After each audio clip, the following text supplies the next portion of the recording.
Hello, America, and everywhere else in the world. Welcome back to a brand new episode of Corey Has a Guest. This month, I was joined by stand-up comic Monroe Martin.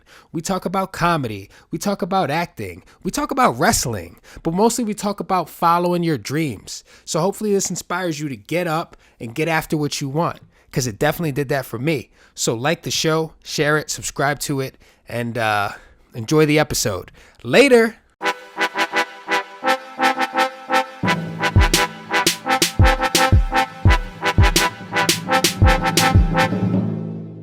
What's up, everybody? Welcome back to another episode of Corey Has a Guest. This month, I am very excited because I have the one and only Monroe Martin. Do you say the third? It's on acting shit. For SAG, I'm the third. For stand-up, not really. All right, cool. I just go by Monroe Martin. That makes sense. Yeah. Well, he's a stand-up comic, and his stuff is hilarious. You can find him on social media, and he's done a lot of cool stuff, and you can find him on social media so you can check out his shit because this shit is funny as hell. Thank you. I was just like, I was watching some of your bits and I'm like, this is something that I would love to just pick this guy's brain about. Like, you had this one about getting baptized that I thought was hilarious. But before we get into any of that, could you give my listeners a little bit of a background about you? I'm from Philadelphia. Grew up in Philadelphia, raised in foster care, so I bounced all over Philly. Been doing comedy for about, I want to say 14 years now, approaching 14. Wow. Yeah. That's I love dope. it, man. Yeah, I love it. That's dope, man. So, but you act as well, right? I do whatever comes my way. I like that. That. I do whatever comes my way. So yeah, I'm acting. I'm an aspiring actor. That's what's up. What kind of acting would you like to do? Would you like to do like drama stuff? Would you want to do comedy? I want to do drama. I want to do drama. I feel like that'll be fun and different and challenging. Not saying that comedic acting isn't challenging. It's very challenging, but I enjoy dramas more than I do comedy. Like watching, you know what I mean? Oh, yeah. So I would rather work my way to dramatic acting or something serious. I don't have to cry, but I don't want to be slipping on banana peels and shit like that. You know what I mean? That's so funny though. That's the first shit you think of. It's like when you think dramatic acting, it's like, damn, like I gotta be able to cry on command. Yeah, you gotta be able to cry on command. You know they're gonna have you do some shit like hold your loved one in your arm while they're dying. Yeah. Yeah, I want to be able to do that. No, absolutely. It's so funny because I just got asked to work on this thing I'm writing for, but also acting in. Yeah. And I haven't acted since I was like in college. And I'm gonna be 100% honest with you. I'm not a good actor. I'm not saying that so people could be like, oh, come on, man. I seen you do some shit. Like, nah, bro. Like, I'm not great. So I'm like, damn, like, should I take some classes? Because I started thinking like there's a part where one of my friends is supposed to disappear and I got to be sad about it. Like, I can't just fucking like act like a regular person. like, do I really care about this shit? Or am I acting like I'm at, you start going through that tunnel. Like, do I look like I'm acting? Do I care? How can I make myself care? I used to have an improv teacher that used to be like, he at the end of the scene, he would be like, all right, now I'm gonna have you do it again, but this time act like a person. You know? And I'm like, damn. God damn. So you used to just be over the top with it? I think, you know what happened? Go ahead. Well, have you ever done improv before? I did one improv class. I do improv on stage, but never like improv troupe type shit. Right. Yeah. Well, you know, when you do improv, you've seen it though. Mm-hmm. And you know, when you're watching the shit, you can see those kids that are like theater kids and they come out, they're over the top.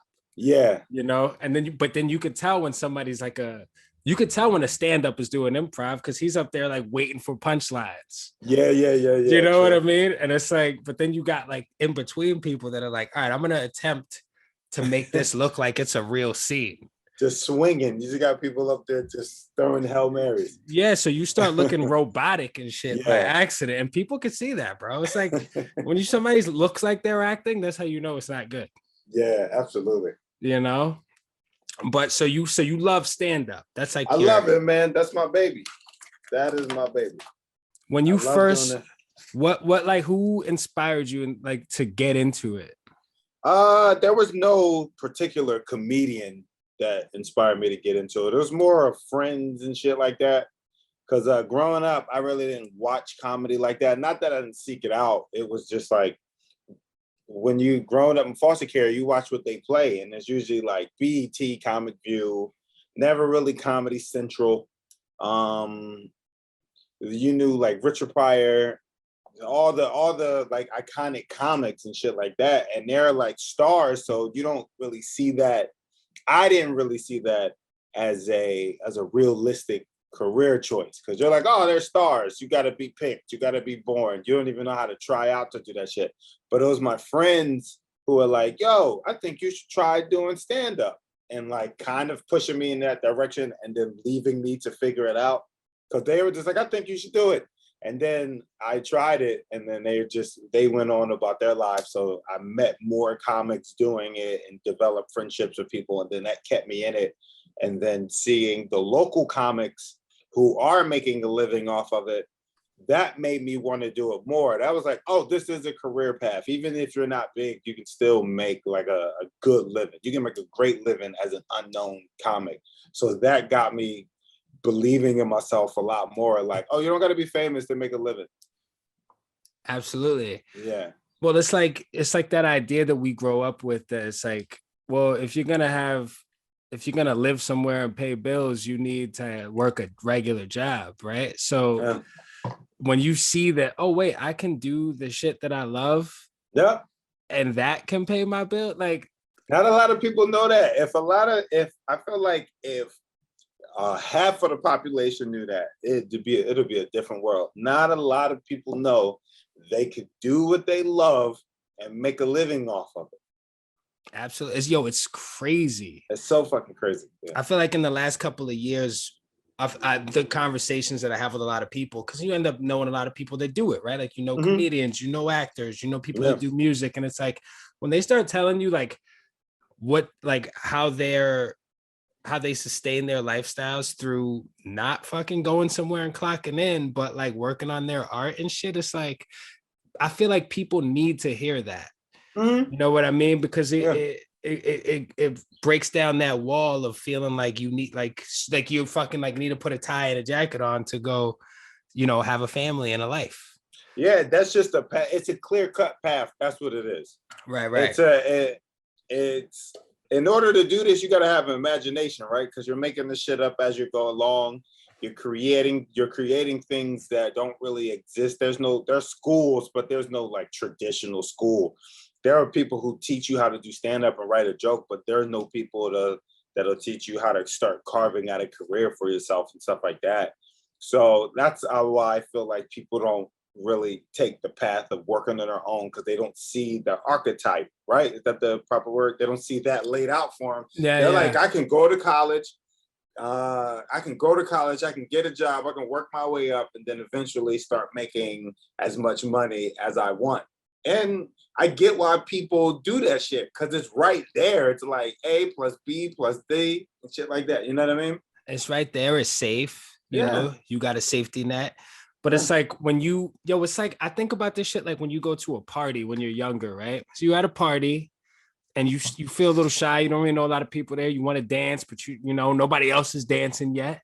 Yeah. But once you get on the dance floor, you might not even leave the dance floor. You might be like, Yeah. fuck it, I'm already out here. It's like, Yeah. I'm already on stage. Let me go back. Let me go do it Absolutely. again. You know what I mean? Absolutely. That's a perfect analogy for it. When you in it, you're in it.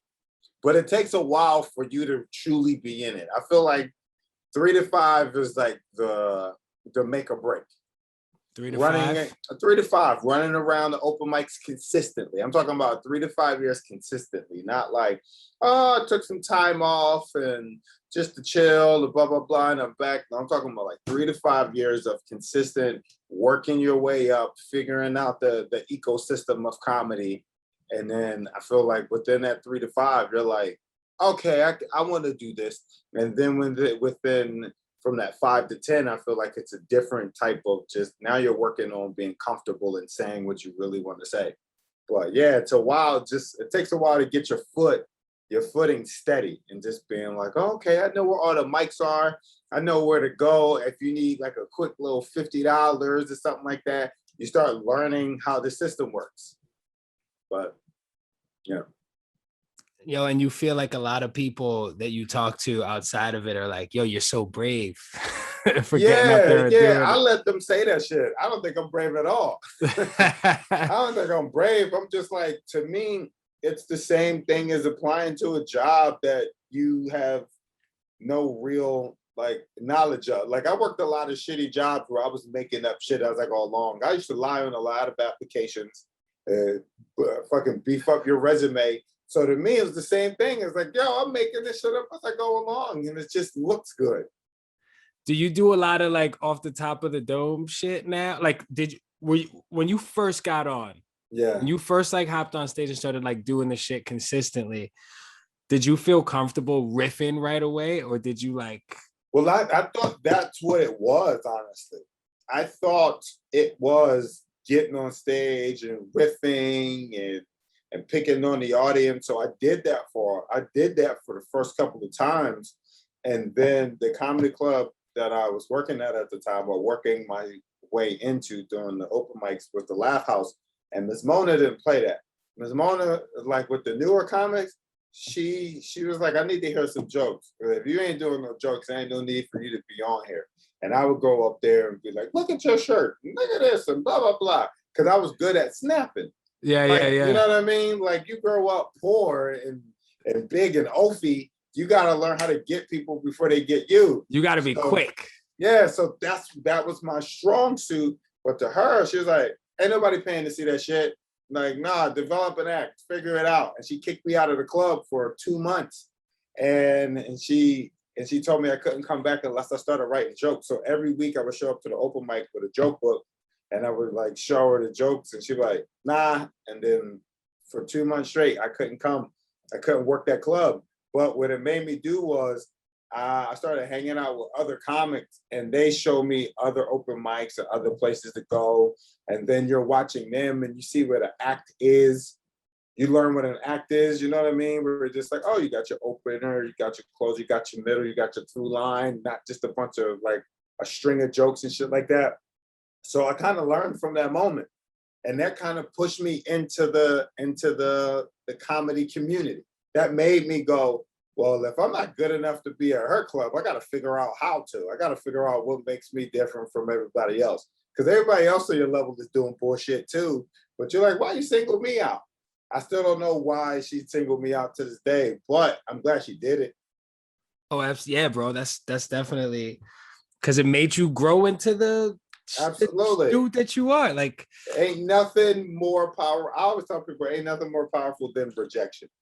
You know what I mean? When you get rejected from something you think you deserve, that makes you really work on yourself and work on and search for what you can enhance and what can you learn from that moment. Yeah, I mean, it should make you do that. A lot of people don't do that shit. A lot of people go, oh, fuck that motherfucker. It's like, yo, for real. Nah, but that's like, those are the stories I love to hear though, because it's like, yo, because you could have just turned around and said, all right, fuck it, I guess this ain't for me. You know what I mean? Like, that's that persistence. Yeah, absolutely. I'm hard-headed too.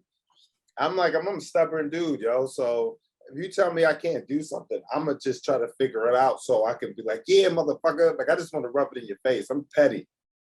So that's like my driver. It's just that's your superpower. Petty. Yeah, I'm a petty motherfucker. I'm petty man. Oh, yeah. Nah, that's dope, man. That's dope.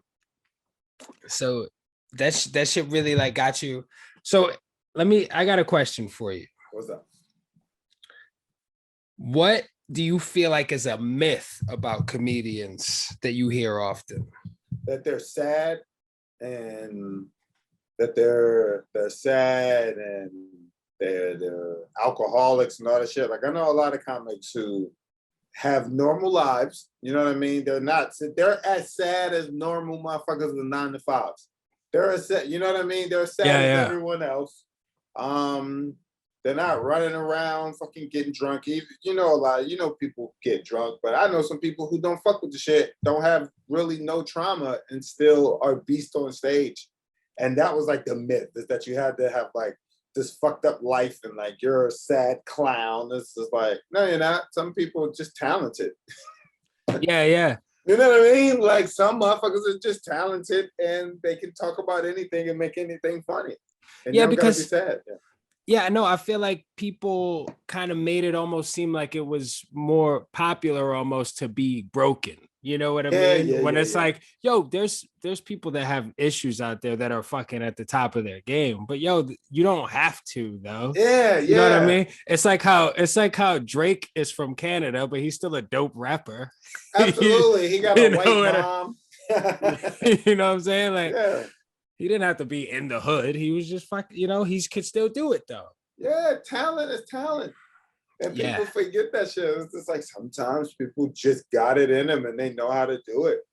And then, but it makes people feel comfortable, right? Because to them, as a regular person, you're thinking, well, you got to be sad to want all this attention. It's like, no, you don't. You just probably want the attention or want to show that you're good at something. I just feel like regular people like to try to like have a reason for shit all the time. You know what I mean? Yeah, but guess that's how life works. I feel like I'm like, you got to categorize things into order to understand it. Exactly. Yeah. So you put everything into a fucking box. Absolutely. When you can't just accept the shit like, oh, that just is like that. Yeah. You know what I mean? I remember like I was talking recently to one of my friends. I'm married. I got married last year, right before COVID. Thank you, bro. And I was talking to one of my friends who's like out there trying to date and shit. Yeah. And I was just like, he was like, he was just telling me about some shit that it was just tough out there. And every time these dates are going bad and shit. And I was like, you know what the fucking problem is? You're trying to like anticipate and understand everything that the person that you're going out with is like saying to you. I'm like, yo, my wife, sometimes she says shit that I don't fucking understand. Yeah. And I'm just like, and I don't sit there and try to break it down and analyze it. I just go, you know what? Fuck it. That's how she feels. And now I'm gonna just leave it like that.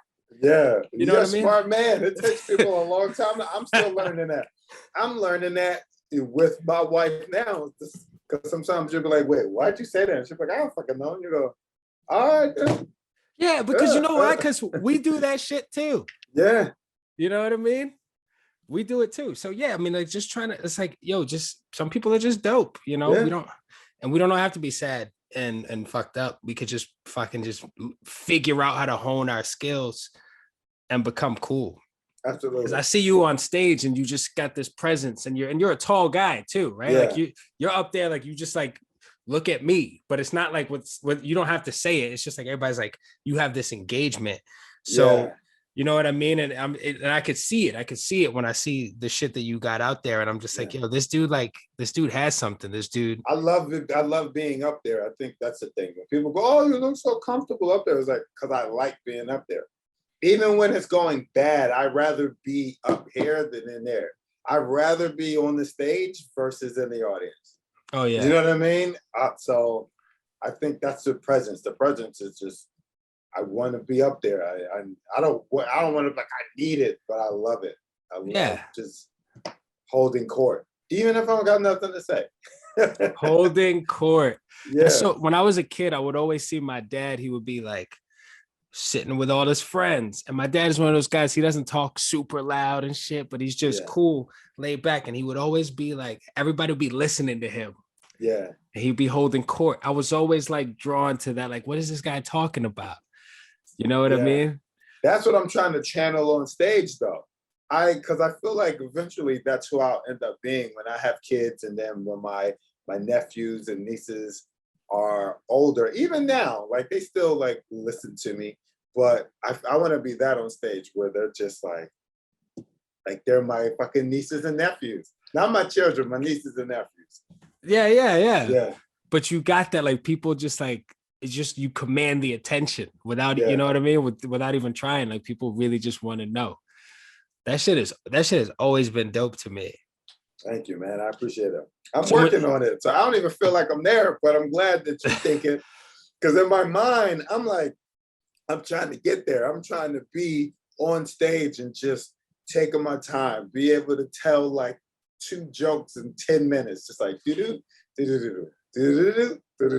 Just being like, able to, yeah. Just you got that breathability. That shit, Yeah. that shit is hard, man. Like I'm trying to get into it, and I've gotten up on stage with some material and shit and been like just motor mouth right away. Yeah. Like, Yeah. and then 5 minutes is like, damn, 5 minutes seems like a long time. Yeah. It's like, because you just like are reciting these fucking ideas. Yeah. Like that shit, 2 jokes in 10 minutes. That's beautiful. That's what I'm trying to be, man. I think I got the closest to that last night. I was doing the show last night. I was on Sam Jay's show, and I had a whole set written out. But by the time I got to my time, I was like, fuck, I didn't even get to the middle of the shit that I wrote yet. I was still talking about being married and all those jokes, but I was taking so much of my time, and not even taking my time. The information is in between jokes. That's how I look at it, right? The joke is the thing you're making fun of, but the information, the thing that you want them to connect to, is always between the jokes. And that's what hooks them. So I was I felt yesterday, I felt the closest to that, where I was on stage, I would say something and you can see them go, huh. And then boom, boom, like skipping rocks. And I was just like, oh shit, this is fun. And then the rock stops, and then you throw another one out there, and it's just like, and I was like, oh shit, I'm feeling it.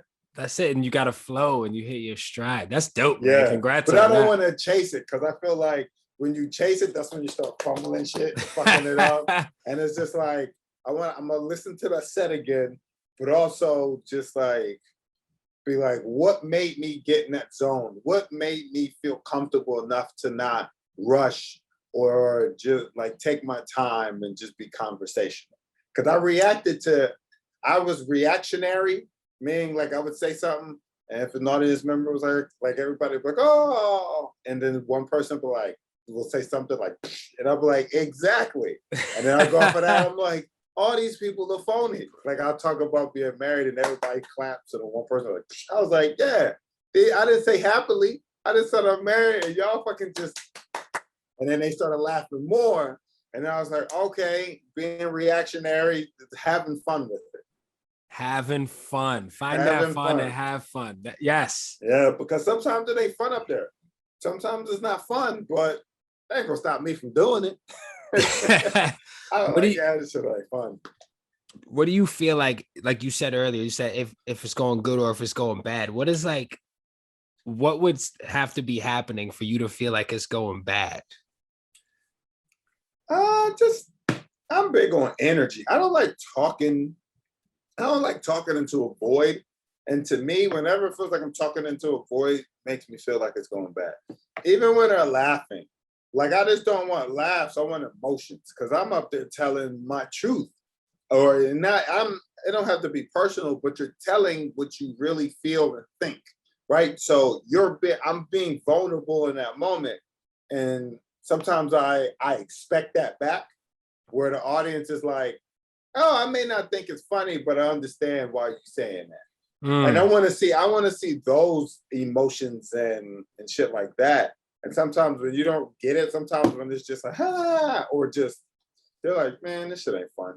That shit'll take the wind out of your sails a little bit. Yeah, because you're just talking. And I'm like, but that's never their fault. That's my job to figure out how to get them, how to get them on my side quick, or just understand that I'm gonna come up here, I'm gonna reveal some shit about myself, and it's okay if y'all don't agree.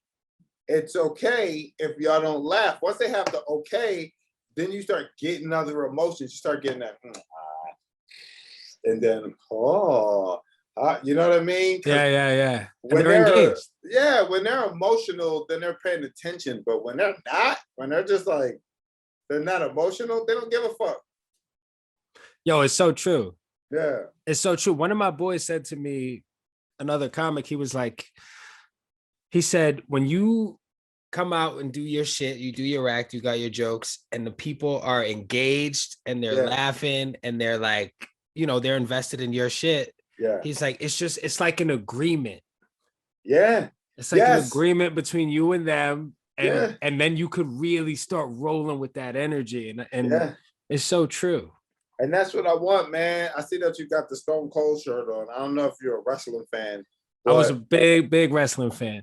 See, I still go to wrestling matches. Like I haven't since the pandemic. Yeah, no, I fucks with it. It's either me and comics or me and my wife. We went to WrestleMania when it was in New Orleans back in what was that 2018 or some shit like that. Oh shit, that's dope. Yeah, I fucks with it. Like I got shit in my closet, but I do.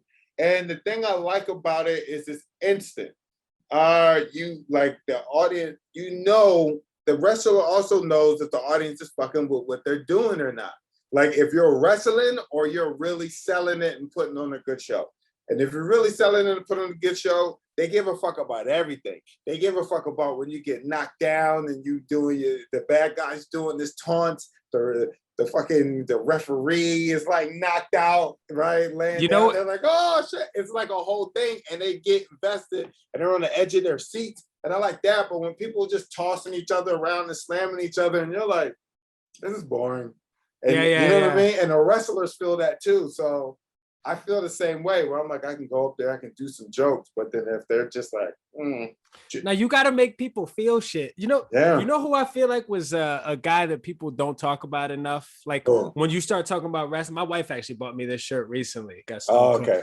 But so I was like, yo, I want a Stone Cold shirt. And she just shirt. Thank you. So I was just talking about, I was like, yo, people talk about Stone Cold, people talk about The Rock, people talk about, and I love The Rock, but like, yo, I thought Chris Jericho was really good. Absolutely. Chris Jericho was the shit. He was the shit. He was so good. He would come out and he would talk his shit. He was funny. Yes. Yo, he was dope. Especially when he did I would say he came in at the perfect time during the Attitude Era, right? No, Chris Jericho came on the tail end of the Attitude Era, and then like the like new SmackDown. Like SmackDown era, and he was a great fit. Like you said, he was good on the mic. He was agile. He was agile. He was still a husky dude, but he's doing fucking. He's doing flips and shit. Yeah, you're like, all right. Yeah. Yo, he was. And the walls of Jericho was a dope move. Like if you're younger, you put your friends in that shit. Bro, like, I've put my friends in walls of Jericho's. I've Stone Cold stunned mad people. I've rock bottomed a couple of people. Yo, the fucking or the Kurt Angle, the ankle lock. Yeah, you can fuck around and break somebody's shit. He broke somebody's ankle. He broke Scotty Too Hottie's ankle by accident. Damn. Remember that shit? You don't remember that? I don't remember that. Yeah, it was supposed to be like when he was turning heel. He wasn't a full heel yet. He was turning heel because they were shedding that Olympic gold medalist. With the character where he's just like the three eyes, the three eyes and shit. So he was fighting Scotty Too Hottie. It was supposed to be like a squash match, like he just fuck him up a little bit and then just put him in an ankle lock. But he put him in an ankle lock and like slipped, and you see the ankle go like this. And like Scotty Too Hottie's like, like crying, and Kurt Angle's like, holy fuck! But he gotta like commit. He's like, but you can see it in his eyes. Like he's like, holy shit!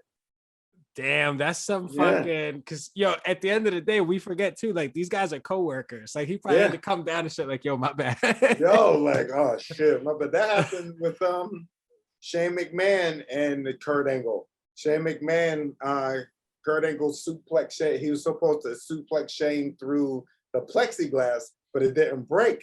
And then Shane was like, do it again. And he's like, are you serious? Because I threw him pretty hard. Like, do it again. So he fucking picked him up and like tossed him again until the glass shattered. But yeah, shit be fucking up. And that shit just people getting hurt. Well, that's like that Owen Hart shit, man. Oh yeah. Remember that? Damn, that shit was crazy. And yo, you know what's funny? I went to one wrestling event. It was out in Long Island. Which one is that? Nassau Coliseum?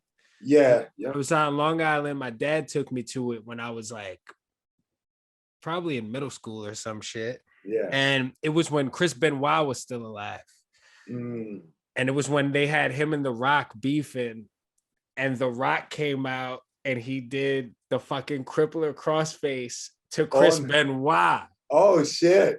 at the match, and it was one of the craziest fucking, like, I've never been around that time. Like the arena came to life. Yeah, because You know? they cared. Yeah. There was investing, yo. But they also have time to build that up. Yeah. But some people don't have time. Our time is what we're given on stage. Right, exactly. You know what I mean? They get whole. That was a promos and shit. great Yeah. way to bring it back full circle. That's how I know you do this shit. No, but it's true. You come out, you win them over. Yeah. As fast as you can. Yeah. And you do that, man. You do it. Yeah. Good sets are when I revealed something, and like I said, it don't have to be personal. It just got to be my true emotion or my true like thought. Because some people make shit up. You know what I mean? Like they make up things to say, or they may not really be like adamant about it, and just go, I'm gonna just throw it out there. But when I have something, I'm like, this is my fucking opinion. Fucking, I'm gonna say it, and then like you get like people after the show, they go, "Yo, I feel you on that. I like that. I feel you." Is like, it's great for me. It's the greatest thing you can fucking get after the show. It's like, yo, I felt you. I fucking feel you, yo. Yeah. I love that. Love that. That's so funny. It's funny because like I'll do episodes of my podcast, and when I don't have a guest on, it's just me. Yeah. Like 20 minutes, and I'm like, I might write down a couple of notes during the week and shit and go, maybe I'll talk about this, maybe I won't. You know, but I saw some shit on TV recently about that I found out that women get what's called a push gift for having a baby. A push gift? What the fuck is a push gift? So I've been going on my Instagram, and I was talking shit about it on my podcast. Like, oh, they're getting a fucking gift for doing something that people have been doing since fucking humans have existed. We got to get them a gift now. I got a wife and shit. I'm over here talking shit. And mad people, even like just, this was weeks ago. Yeah. Yesterday. Yeah. Somebody hit me up still being like fucking like, oh, by the way, women do deserve this because da-da-da-da-da. And I'm like, that's not the same shit as, yo, I feel you. But it's also like, yo, but at least you're listening. Oh yeah, they're listening and they dissected what you were talking about. Like they digested it. Like I'm in your head now. Yeah. Yeah, you living rent free in their head. You know what I'm saying?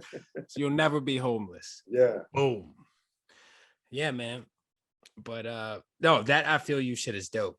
Getting off stage, somebody going, you're mad funny. Just like, I feel like there's also like and maybe you agree, like there's almost like a sportsmanlike conduct that you have with other comics after you watch their shit and you see, you know what I mean? And everybody's kind of like kicking it afterwards, or you just run, or you just fucking grab your shit and get the fuck out of there as fast as you can. No, it depends. If I have other spots, I'm dipping. But if that's my only spot and I'm like cool with the people on the show, then I'll stick around and I'll like talk and shit like that. But it is like a sportsman thing where it's just like, all right, we all just did our thing. We was up there. I think shows work better when everybody is like on the same accord. Everybody's like, yo, we just want to go out there and make it a great fucking show and just say what we need to say and not make it a competition all the time.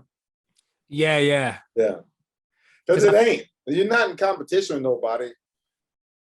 Yeah, I mean, ideally, you should be thinking, like we talked about, I want to have fun with this. Mm-hmm. You know what I mean? And also, I want to work on the shit that I know I need to work on, right? Yeah, absolutely. That's like when you go to the gym, it's like, I'm not looking at other motherfuckers like, what is he doing? I should be like worried about what the fuck I'm doing. Yeah, no, but that's the trap though, because people do that. I've definitely fell victim to that when I for the first couple of years. Like I wasn't the comic, I wasn't even close to being a comic I am today. Like I would make up shit to talk about, or I would like take one little truth out of that and to take it to space. You know what I mean? Like you talk it like Keith used to hate this joke because I had a joke about being in a relationship with this girl at the time, and like a rat ran in front of us and she pushed me in front of the rat. And that gets like the first laugh because people's like, oh, that's kind of fucked up. Like she pushes you versus like grab you and be like, hey, watch out for that. And then I took that real thought that people reacted to, and then I made it about Ninja Turtles and shit like that, and it was just like, I'm just so fucking disconnected from how I'm truly feeling. Right. You know what I mean? See, that's where I'm at right now. I'll have something, and I've been running this 5, where I got a couple of jokes that I'm listening back, and I'm like, okay, this works. And then I start catching myself, because I'm a writer also. Like, that's like my thing that I started out doing. So I'll just start like fucking extrapolating, and this shit becomes like a fucking like a nonfiction. Yeah. Or it becomes a fiction, actually. Sorry. It becomes like a fiction novel that I'm in a different realm now and shit. And it's like, I gotta avoid that because it's just not real. It's not you. That's not who you me. are on paper. Yeah, but that's not who you are when you're talking to your friends. You got to kind of talk to people how you talk to your friends. Yeah. And you know what? You see the people, and I know you've seen a lot of this shit too, right? Like you see people that you see them get up there and you're like, this person got up here because a bunch of people told them they should do comedy because a bunch of people told them they were funny. Mm-hmm. And they said, all right, cool. And then they got up there and started trying to do it.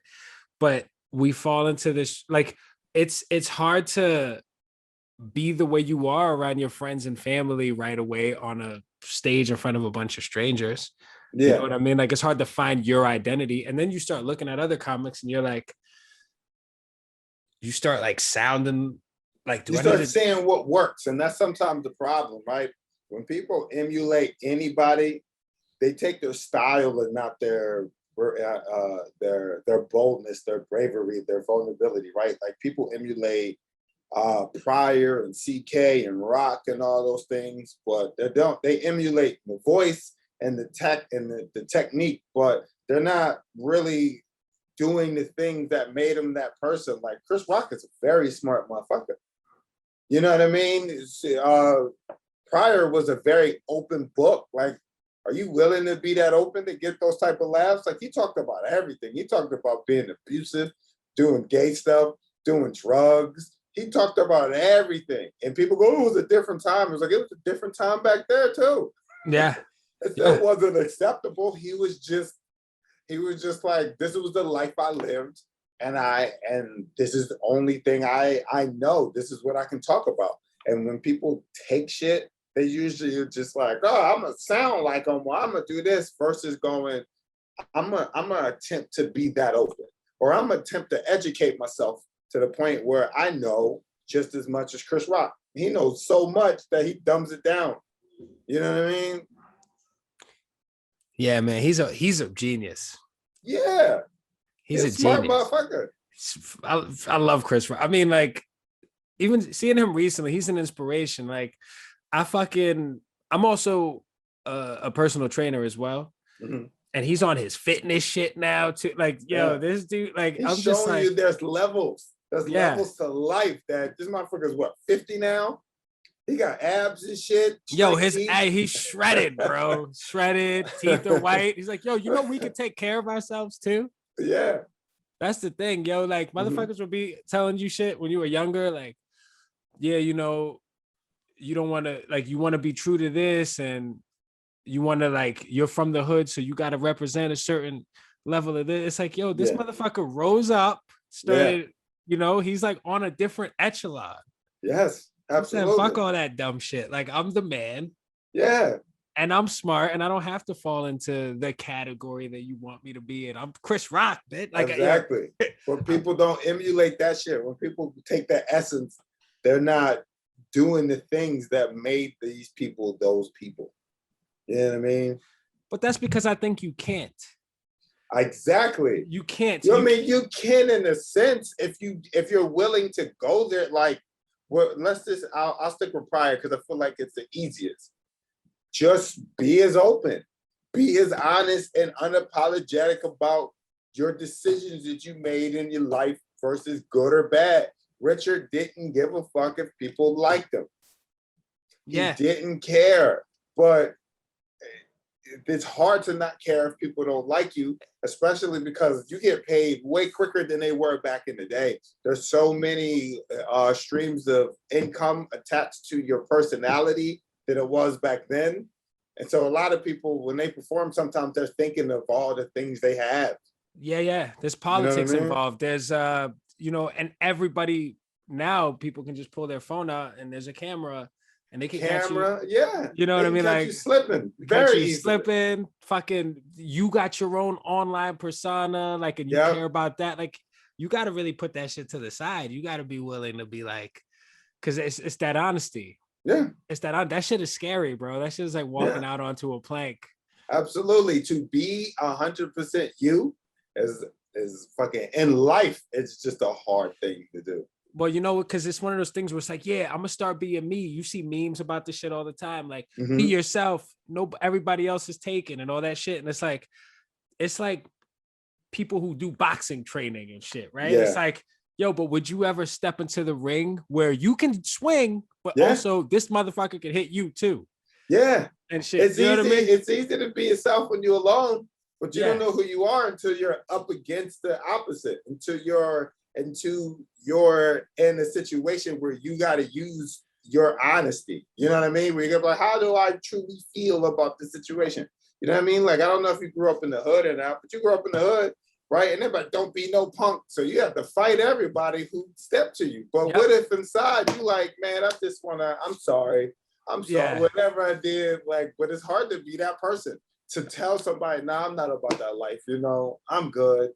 Yeah, because it's hard. You gotta like, fuck you up. Yeah, if you get on the elevator with the wrong fucking people, yes, you might have to fight these motherfuckers. Like, exactly. You know what I'm saying? That shit, whole nother thing. Yeah. But that sounds like you got in a fight in the elevator recently. Bro, no, because motherfuckers used to jump people on the elevator. They used to be this shit. Yo, I don't know, because I did grow up in the hood. Yeah. They used to play this shit called corners. And motherfuckers would be like corners, and they would stop the elevator. And if you didn't get into a corner, everybody that was in the corner and you're in the middle, motherfuckers would start hitting you with body shots. Yeah. But it wasn't like friendly body shots. It was they like, had to get their aggression out. Like they being abused at home. You understand? Hurt people, right? Oh yeah. Like kids be fucking each other up because they're getting fucked up. Yeah, absolutely. That shit. The games we played growing up. I took my wife to Philly recently, and she was like, baby, I've never seen so many people with chipped teeth.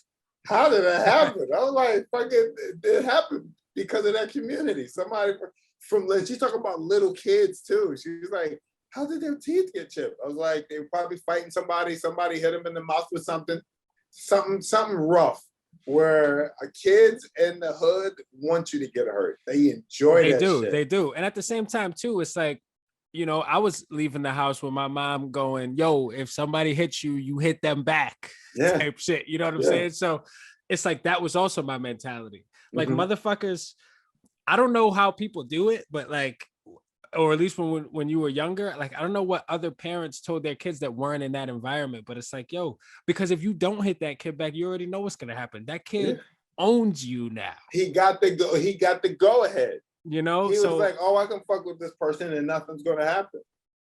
Yep. This kid ain't going to do shit. And then everybody else is going to know about it. And it's like, yo, now you just made my life hard. Like, I got to transfer schools and shit. So you gotta fucking buck up. You gotta. Yeah. You had to. It's crazy, man. But we're about reaching the time, bro. I want to say thank you so much for coming on the show. Please let my listeners know where they can find you. MonroeMartinComedy.com is the website. Monroe Martin III on Instagram and Twitter and all those other things. It's not Monroe Martini, it's Monroe Martin III. There we go. Yeah, there's already another Monroe Martin. So people go, oh, Martini. I'm like, nah, that ain't Martini. It's the third. Honest mistake, though. Yeah. I mean, it looks like it. I know, but I put in, you can't, nothing's cap sensitive, right? So when I started all those things, I put in capital I, and made it lowercase, and it just stayed. And I was like, all right, well, fuck it. Damn. That's cool, bro. Well, thank you so much, bro. I appreciate you coming on. Check his shit out because this dude is mad fucking funny.